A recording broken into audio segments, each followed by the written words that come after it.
हरे कृष्णा, जय श्री हरि, जय बृहस्पति देव। प्रिय श्रोतागण, आज बृहस्पतिवार के दिन सुनेंगे बृहस्पतिवार संपूर्ण व्रत कथा।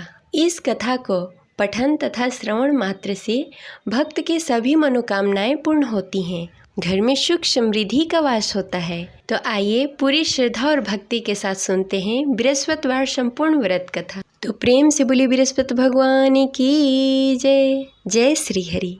पौराणिक कथा के अनुसार प्राचीन समय की बात है। भारतवर्ष में एक राजा राज्य करता था। वो बड़ा ही प्रतापी और दानी था। वह नित्य प्रति मंदिर में भगवत दर्शन करने के लिए जाता और ब्राह्मणों और गुरु की सेवा किया करता। उसके द्वार से कोई भी याचक निराश होकर नहीं लौटता। वह प्रत्येक गुरुवार को व्रत रखता एवं पूजन करता, गरीबों की सहायता करता। परंतु यह सब बातें उसकी रानी को बिल्कुल अच्छी नहीं लगती थी। वह न तो व्रत करती और न ही किसी को एक भी पैसा दान में देती थी। वह राजा से भी ऐसा करने को मना किया करती थी। एक समय की बात है, राजा शिकार खेलने के लिए वन को चले गए। घर पर रानी और दासी थी। उस समय गुरु बृहस्पति साधु का रूप धारण करके राजा के दरवाजे पर भिक्षा मांगने के लिए आए। साधु ने रानी से भिक्षा मांगी तो वह कहने लगी, हे साधु महाराज, मैं इस दान पुण्य से तंग आ गई हूँ। इस कार्य के लिए तो मेरे पति ही बहुत हैं। अब आप ऐसी कृपा करें कि सारा धन नष्ट हो जाए तथा मैं आराम से रह सकूं। साधु रूपी बृहस्पति देव ने कहा, हे देवी, तुम तो बड़ी ही विचित्र हो। संतान और धन से कोई दुखी नहीं होता, इसको सभी चाहते हैं। पापी भी धन और पुत्र की इच्छा करता है। अगर तुम्हारे पास धन अधिक है तो भूखे मनुष्यों को भोजन करवाओ, प्याव लगवाओ, ब्राह्मणों को दान दो, धर्मशाला बनवाओ, कुआं, तालाब, बावड़ी, बाग, बगीचे आदि का निर्माण कराओ तथा निर्धन कुंवारी कन्याओं का विवाह करवाओ। साथ ही यज्ञ करो। इस प्रकार के कर्मों से आपके कुल का और आपका नाम परलोक में भी सार्थक होगा एवं तुम्हें स्वर्ग की प्राप्ति होगी। परंतु रानी साधु की इन बातों से खुश नहीं हुई। उसने कहा, हे साधु महाराज, मुझे ऐसी धन की आवश्यकता नहीं है जिसे मैं अन्य लोगों को दान में देती फिरूं, जिसको रखने और संभालने में भी मेरा सारा वक्त निकल जाए। साधु ने कहा, हे देवी, यदि तुम्हारी ऐसी ही इच्छा है तो जैसा मैं तुम्हें बताता हूँ वैसा करना। बृहस्पतिवार के दिन आंगन को गोबर से लीपना और अपने केसों को पीली मिट्टी से धोना। केसों को धोते समय स्नान करना। राजा से कहना कि वो हजामत कराए। भोजन में मांस मदिरा खाना। कपड़े धोबी को धोने के लिए देना। इस प्रकार 7 बृहस्पतिवार को करने से तुम्हारा सारा धन नष्ट हो जाएगा। यह कहकर साधु महाराज रूपी बृहस्पति देव अंतर्ध्यान हो गए। रानी ने साधु के कहने के अनुसार 7 बृहस्पतिवार तक वैसा ही करने का विचार किया। साधु के बताए हुए कार्य करते हुए केवल 3 ही बृहस्पतिवार बीते कि उसकी सारी संपत्ति नष्ट हो गई। भोजन के लिए भी 2 समय परिवार तरसने लगा तथा सांसारिक भोगों से दुखी रहने लगा। तब राजा रानी से कहने लगा कि हे रानी, तुम यहाँ पर रहो, मैं दूसरे देश जा रहा हूँ। क्योंकि यहाँ पर मुझे सभी मनुष्य जानते हैं, इसलिए मैं यहाँ कोई कार्य नहीं कर सकता। मैं अब परदेश जा रहा हूँ, वहाँ कोई काम धंधा करूँगा, शायद हमारे भाग्य बदल जाए। ऐसा कहकर राजा परदेश को चला गया। वो वहाँ जंगल से लकड़ियाँ काट कर लाता और शहर में बेचता। इस तरह जीवन व्यतीत करने लगा। इधर राजा के बिना रानी और दासी दुखी रहने लगी। किसी दिन भोजन मिलता और किसी दिन जल पीकर ही रहना पड़ता। एक दिन रानी और दासी को भोजन किए बिना 7 दिन व्यतीत हो गए। तो रानी ने अपनी दासी से कहा, हे दासी, यहाँ पास के नगर में मेरी बहन रहती है। वह बड़ी ही धनवान है। तुम उसके पास जाओ और वहाँ से 5 सेर बेजल मांग के लाओ, जिससे कुछ समय के लिए गुजारा हो जाएगा। दासी रानी की बहन के पास गई। रानी की बहन उस समय पूजा कर रही थी। बृहस्पतिवार का दिन था। दासी ने रानी की बहन से कहा, हे रानी, मुझे आपकी बहन ने भेजा है, मुझे 5 सेर बेजल दे दो।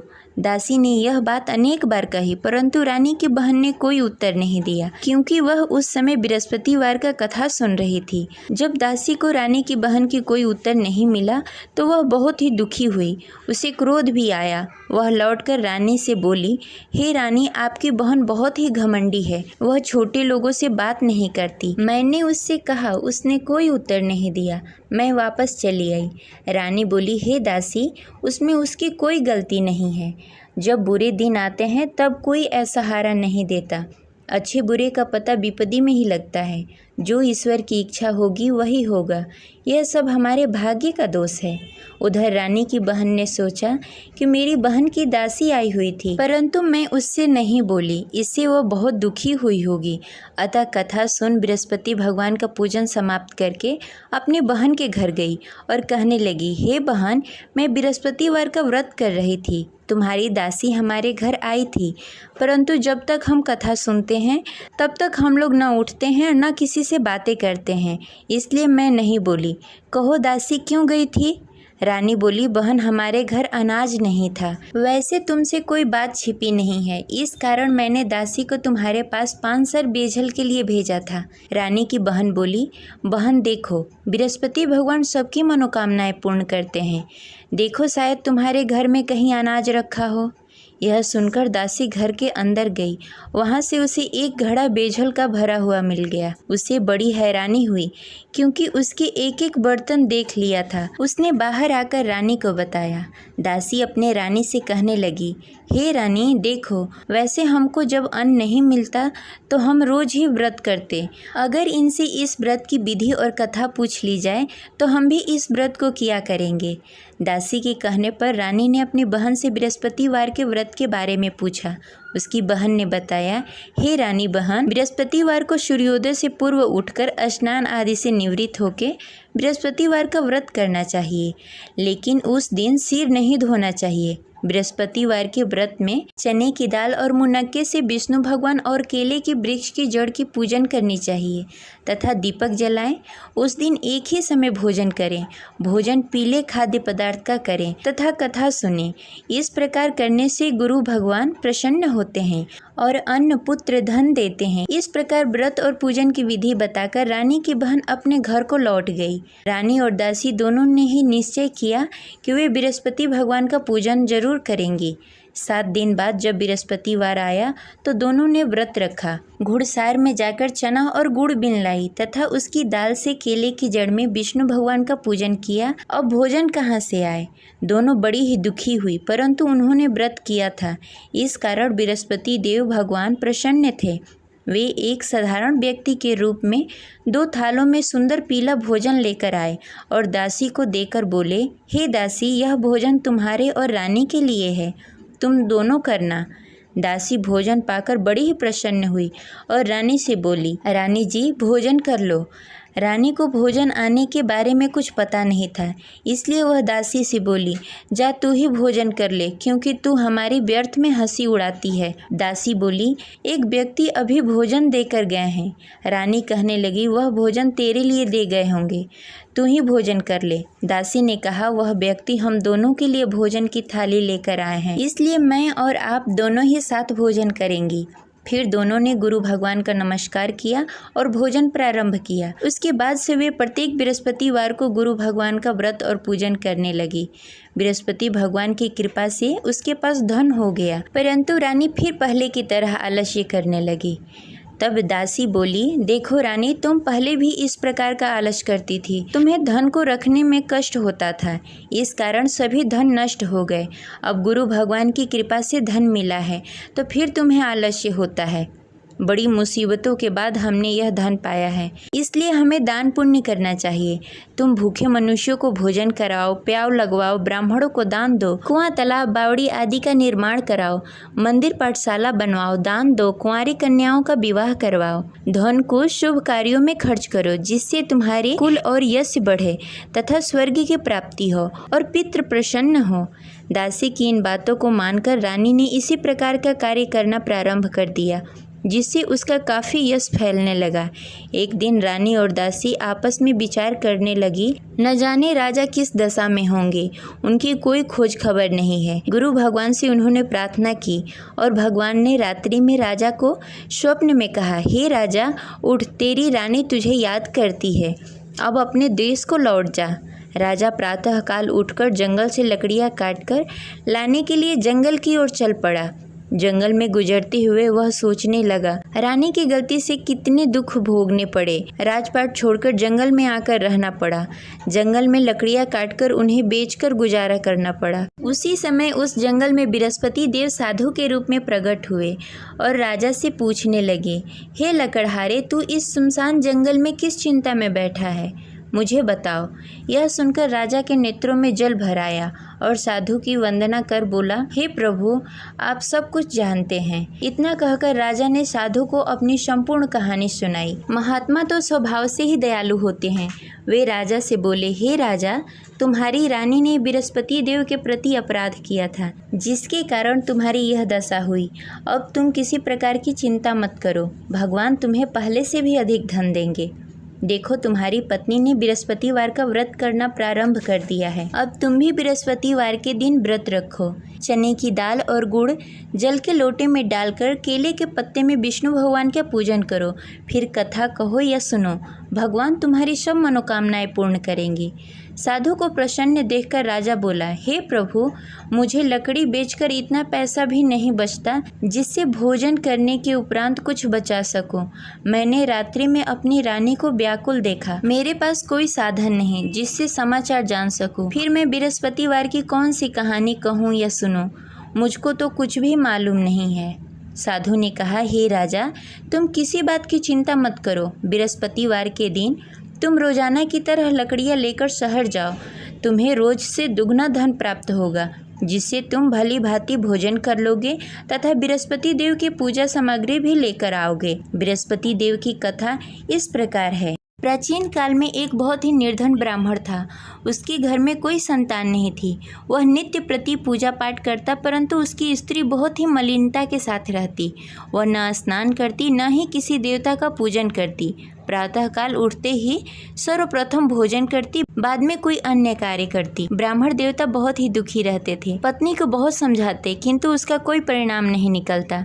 भगवान की अनुकंपा से एक समय ब्राह्मण की पत्नी गर्भवती हुई और 10वें महीने एक सुंदर कन्या को जन्म दिया। निर्धन ब्राह्मण कन्या के जन्म से बहुत दुखी हुआ। धीरे धीरे ब्राह्मण की कन्या बड़ी होने लगी। बचपन से ही उस कन्या की रुचि भगवान विष्णु की पूजा में थी। वह प्रातः उठती, स्नान ध्यान करती, उसके बाद भगवान विष्णु की पूजा करती और मंदिर में जाती। बृहस्पतिवार को व्रत करके विधि विधान पूर्वक पूजा पाठ करती। पूजा पाठ के बाद वह पढ़ने के लिए पाठशाला जाती। घर से चलते समय वह मुट्ठी भर जौ साथ में लेकर जाती और पाठशाला के रास्ते में थोड़ी थोड़ी जौ गिराते जाती। जब पाठशाला से लौटकर आती, जौ के दाने सोने में बदल जाते। लड़की सभी सोने के दाने बीन लाती। एक दिन जब वह सोने के दानों को साफ कर रही थी, तो उसकी माँ ने कहा, बेटी, सोने के दाने साफ करने के लिए सोने का सूप भी होना चाहिए। अगले दिन बृहस्पतिवार था। उसने भगवान बृहस्पति देव की पूजा करते हुए प्रार्थना की, हे भगवान, यदि मैंने आपका व्रत विधि विधान से किया हो तो मुझे सोने का सूप दे दो। भगवान बृहस्पति देव ने उसकी मनोकामना पूरी करने का वचन दिया। पाठशाला से लौटते समय उसने रास्ते में सोने का सूप पड़ा हुआ मिला। घर लौटकर सोने का सूप अपनी माँ को दिखाकर वह सोने के दाने साफ करने लगी। उसी समय नगर का राजकुमार उसके घर के पास से गुजर रहा था। उस सुंदर लड़की को सोने के सूप में जौ साफ करते देख राजकुमार उस पर मोहित हो गया। राजकुमार ने अपने पिता से उस लड़की से विवाह करने की इच्छा प्रकट की। तो राजा ने ब्राह्मण को महल में बुलाकर राजकुमार से उसकी लड़की के विवाह की बात कही। ब्राह्मण तैयार हो गया। धूमधाम से उस लड़की का विवाह राजकुमार से हो गया। दुल्हन बनकर ब्राह्मण की लड़की महल में चली गई। लड़की के चले जाने से ब्राह्मण फिर से निर्धन हो गया। उसे कई कई दिनों तक बिना भोजन के रहना पड़ा। बहुत दुखी होकर ब्राह्मण एक दिन अपने लड़की के पास गया। अपने पिता से निर्धनता का समाचार सुनकर उसे बहुत सारा धन देकर पिता को विदा किया। उस धन से ब्राह्मण का कुछ दिनों तक आराम से गुजारा हुआ, लेकिन जल्द ही फिर भूखों मरने की हालत हो गई। ब्राह्मण अपनी लड़की से धन लेने के लिए फिर महल में पहुंचा। लड़की ने पिता की बुरी हालत देखकर कहा, पिताजी, आखिर आप कब तक मुझसे धन लेकर जीवन व्यतीत करेंगे? आप कोई ऐसा उपाय क्यों नहीं करते जिससे आपका घर धन धान से भर जाए? ब्राह्मण ने कहा, मैंने तेरी माँ को बहुत समझाने की कोशिश की, पर उसकी समझ में कुछ नहीं आता। उसकी फुहरता नष्ट हो तब तो घर की निर्धनता दूर हो। तब कुछ सोचकर लड़की ने पिता से कहा, पिताजी, आप कुछ दिनों के लिए माँ को मेरे पास छोड़ जाओ। तब कुछ सोचकर ब्राह्मण ने पत्नी को लड़की के पास महल में छोड़ दिया। लड़की ने अपनी माँ से कहा, माँ, तुम कल प्रातः उठकर स्नान आदि करके भगवान विष्णु की पूजा करना। पूजा करने से तुम्हारी निर्धनता अवश्य दूर हो जाएगी। लेकिन उसकी माँ ने उसकी कोई बात नहीं मानी। तब क्रोधित होकर लड़की ने अपनी माँ को एक कक्ष में बंद कर दिया। सूर्योदय के समय माँ को उठाकर जबरदस्ती उसे स्नान आदि करवाया। फिर मंदिर में ले जाकर भगवान बृहस्पति देव की पूजा करवाई। कुछ दिनों तक ऐसा करने से माँ की बुद्धि में कुछ परिवर्तन हुआ और वह स्वयं बृहस्पतिवार का व्रत रखने लगी। उसके व्रत करने से ब्राह्मण के घर की निर्धनता दूर हो गई और भगवान विष्णु की अनुकंपा हुई और दोनों पति पत्नी धन संपत्ति पाकर आनंद पूर्वक जीवन व्यतीत करते हुए विष्णु धाम को चले गए। लकड़हारा बने राजा ने उस साधु से भगवान विष्णु देव की यह कथा सुनकर बृहस्पतिवार का व्रत करना शुरू कर दिया और भगवान विष्णु की पूजा करने लगा। उस दिन से उसकी सभी क्लेश दूर हो गए। लेकिन अगले बृहस्पतिवार को कामकाज में अधिक व्यस्त होने के कारण उसने भगवान बृहस्पति देव का व्रत नहीं किया। भगवान बृहस्पति देव लकड़हारे से क्रोधित हो गए और उसे भूल की सजा दी। उस दिन नगर के राजा ने नगर में घोषणा करके सबको सूचित किया कि प्रत्येक नागरिक मेरे महल में भोजन करने आए। जो नहीं आएगा उसे अपराधी मानकर भारी दंड दिया जाएगा। लकड़हारा बने राजा ने उस नगर के राजा की घोषणा तो सुनी, लेकिन जंगल से लकड़ी काटकर लाने और उसे बेचने में देरी हो जाने के कारण वह समय पर महल में भोजन करने नहीं पहुंच सका। अतः राजा के सैनिक लकड़हारे को पकड़कर महल में ले गए। राजा ने उसे महल के एक कक्ष में बैठाकर भोजन कराया। उस कक्ष में एक खुट्टी पर रानी का सोने का हार लटका हुआ था। लकड़हारा अकेला उस कक्ष में भोजन कर रहा था। तभी उसने एक आश्चर्यजनक घटना देखी। देखते ही देखते वह खुट्टी हार को निगल गई। थोड़ी देर बाद जब राजा ने हार को गायब देखा तो लकड़हारे को कारावास में डाल दिया। लकड़हारा मन ही मन अपने भाग्य को कोसने लगा। तभी उसे जंगल में मिले साधु का स्मरण हुआ। थोड़ी देर में भगवान बृहस्पति देव सन्यासी के रूप में उसके सामने प्रकट हुए और कहा, हे लकड़हारे, तूने भगवान बृहस्पति देव की पूजा नहीं की, इसी कारण तुम्हें कष्ट हो रहा है। लेकिन अब चिंता मत करो, बृहस्पतिवार के दिन कारागार के दरवाजे पर तुम्हें कुछ पैसे पड़े हुए मिलेंगे। उन पैसों से भगवान बृहस्पति देव का व्रत करके उनकी पूजा करोगे तो तुम्हारे सारे दुख दूर हो जाएंगे। फिर बृहस्पतिवार के दिन दरवाजे पर पड़े पैसे राजा को मिले, जिससे उसने चने की दाल, गुड़, मुनक्का मंगाकर भगवान बृहस्पति देव की कथा कही और व्रत किया, जिससे भगवान बृहस्पति देव प्रसन्न होकर उस नगर के राजा को स्वप्न में लकड़हारे को मुक्त करने को कहा। सुबह राजा ने आकर अपने कक्ष में देखा कि खूंटी पर हार टंगा हुआ है। राजा ने लकड़हारे को मुक्त कर दिया, उसे धन और आभूषण देकर विदा किया। लकड़हारा बना राजा उस नगर से चलकर अपने नगर की तरफ चल दिया। जब राजा अपने नगर में पहुंचा तो उसने देखा उस नगर में कुएं, धर्मशाला, बाग बगीचे देखकर बहुत प्रसन्न हुआ। राजा ने किसी से पूछा, ये कुएं धर्मशाला किसने बनवाए? सबने उसे बताया कि ये सब रानी और दासी ने बनवाए हैं। राजा जब महल में पहुंचे तो रानी ने उनका भव्य स्वागत किया। तब राजा ने निश्चय किया कि सप्ताह में एक बार तो सभी बृहस्पतिवार का व्रत तथा पूजन कर सकते हैं, परंतु मैं प्रतिदिन व्रत किया करूँगा तथा दिन में 3 बार कथा कहूँगा। अब राजा हर समय दुपट्टे में चने की दाल बांधकर रखते तथा दिन में 3 बार बृहस्पतिवार का कथा कहते। कुछ दिनों के बाद राजा को अपनी बहन की याद आई। एक दिन घोड़े पर सवार होकर राजा अपनी बहन से मिलने के लिए चल दिया। अभी राजा नगर के बाहर ही पहुंचा था कि उसने देखा कि कुछ लोग एक 100 को ले जा रहे हैं। राजा को स्मरण हुआ कि आज उसने किसी को बृहस्पतिवार का व्रत कथा नहीं सुनाया। राजा ने उन लोगों से रोककर कहा, भाइयों, आप 100 ले जाने से पहले मुझसे बृहस्पतिवार का कथा सुन लो। लोगों ने राजा पर क्रोधित होते हुए कहा, तुम पागल तो नहीं हो? लेकिन कुछ बड़े बुजुर्ग लोगों ने कहा, अच्छा भाई, तुम साथ में चलते चलते अपनी कथा भी सुनाते रहो। राजा ने चलते चलते आधी ही कथा सुनाई थी कि 100 हिलने लगा। राजा की पूरी कथा समाप्त होते ही सब उठकर बैठ गया। लोगों ने हैरानी से दांतों तले उंगली दबाई और अगले बृहस्पतिवार को भगवान बृहस्पति देव का व्रत करने व कथा सुनने का निश्चय कर लिया। अब घोड़े पर सवार होकर राजा चलते हुए एक किसान के पास पहुंचा। किसान अपने खेत में हल चला रहा था। राजा ने कहा, अरे भाई, मुझसे बृहस्पतिवार का कथा सुन लो। किसान झुंझलाकर बोला, अरे भाई, देख नहीं रहे, जितनी देर मैं तुम्हारी कथा सुनूंगा उतनी देर में तो पूरी खेत में हल चला लूंगा। राजा निराश होकर चला गया। तभी किसान का बैल लड़खड़ा के गिर गया और किसान के पेट में भी जोरों से दर्द होने लगा। जब उसकी पत्नी वहां आई तब उसने पूछा कि क्या हुआ। किसान ने घुड़सवार की पूरी कहानी सुनाई कि पत्नी दौड़ती हुई राजा के पास पहुंची और हाथ जोड़कर बोली, भैया, मैं तुम्हारी कथा सुनने के लिए तैयार हूँ। राजा ने उसके साथ खेत पर पहुंचकर बृहस्पतिवार की कथा सुनाई।